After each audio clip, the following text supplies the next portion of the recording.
The next game we've got, this game just this is so telling of college football and just continual things that we see season by season with different players and coaches, just stuff not changing.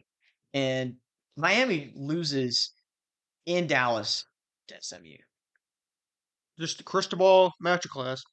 This is You just how his teams are. you've been saying this to me all season, and after the Florida State game, had some doubts about Miami's run game, and seeing Carson Beck throw a couple of interceptions, I was like, yeah, there's probably a couple things not to love about this team, but defense has been great.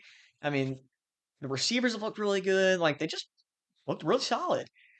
Sure enough, Florida State ends up being a pretty bad team at this point. They have a big win last Yeah. night, but Nah, they've been pretty bad. Miami was a total paper tiger. Crystal ball teams always choke. they're just frauds always, no matter what, They're until like until proven Nebraska, otherwise. except Nebraska's the perennial 7-5 team that just never wins ranked games. Miami's the team that makes you think they can do good things, and then when it matters in October and November, they sell every single Same year. stuff he did at Oregon too. If you look back on most of Miami's good teams, like in the past couple of years, they finished with 3 losses and they started the year in like the top three somehow. They like shoot up the rankings. People are like, the use back. And then they lose to unranked teams. And you can just look at their schedule and results and just tell, like, yeah, this team was a faker. Yeah, Like, SMU has lost 2 non-conference games to Baylor and TCU, who virtually have no defenses. And then they also lost to Wake Forest last week, 13-12. Multiple chances to win that game and couldn't even win it. But then they played Miami, who's supposedly a top 10 team in the country, and up to uh, this point, everybody had them in the top three, and they get beat. Just straight up. So I don't really know what to think about Miami moving forward, just not just this season, but in general.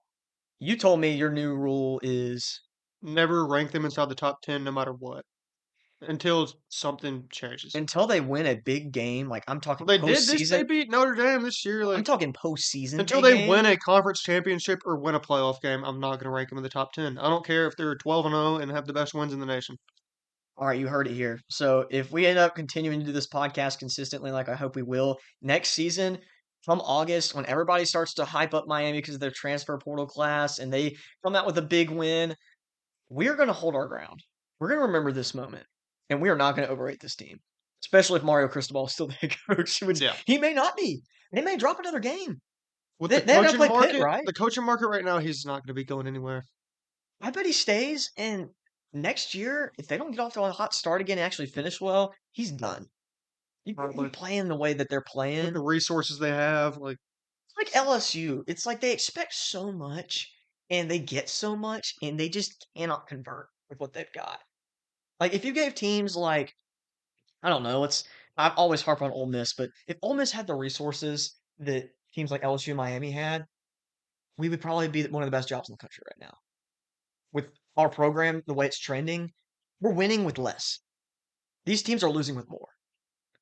There's other teams out there other than Ole Miss. I'm just an avid fan, so like they're the first team I think of because they profile exactly what I'm talking about. But Miami with another disappointing loss. Carson Beck once again is finding a way to not really shoulder the blame after tossing a game-losing interception. His post-game interview, he basically just said, "Yeah, I just run the plays that are called, and sometimes I audible out if I don't like what I see, but I just run the plays that are called, so hmm, that's how it worked." And then he said that the defense was running the same play the entire game and or the same formation, same scheme, and they had no answers for it.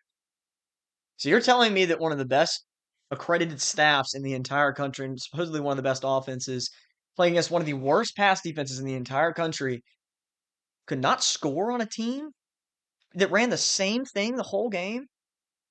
That's all you got to say? That's massively disappointing. If I'm a Miami fan, I'm at a loss for words. That makes no sense. my Carson Beck take from the preseason just continues to age better and better. Carson Beck hater number one is proving to be one of the most correct people in the country right now, and that would be you. So I'm a little disappointed because I thought he actually was going to be a lot better this year. I thought that maybe Georgia could have been the problem schematically for him, but he looks like the same player. Start off hot, finish bad. That's his trend right now. So Something else too. I actually had Miami unranked in the preseason. them somewhere really weird. I think I had them in the top 15, which is unfortunate, but I think we're both going to have them pretty low this week in our rankings, but we still have them ranked currently. But I see a For scenario where they now, drop another game, yeah. just like last year. So we'll see how they finish out, but this feels a lot like last year.